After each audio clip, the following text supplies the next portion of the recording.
So there may be certain things that you need to do in a particular day. And in that case, in Microsoft Outlook, if you have set out certain events, then you can utilize the My Day option.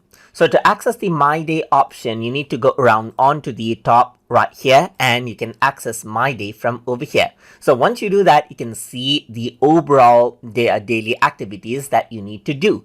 And you can go around and see different activities right here, as you can see. Like you can click on this date or this date and this date, and you get a mini calendar over here right from the top, as you can see. So if I were to go to do, then you will see all of the to-dos right here. For example, if there's any to-dos activities, then it'll show it right here. And you can also see recently completed contents, as you can see right here. And you can mark them as complete, as you can see. You can also go around and add a task right here, like email someone, let's say, for example. Then you can go around and add it to do as well. And in the calendar, you can see all of these right here.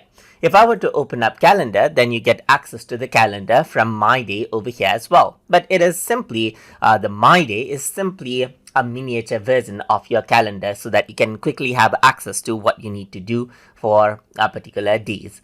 So that is how you can access the My Day option to see what you have to do in certain dates inside of Microsoft Outlook. So hope you guys learned something as always.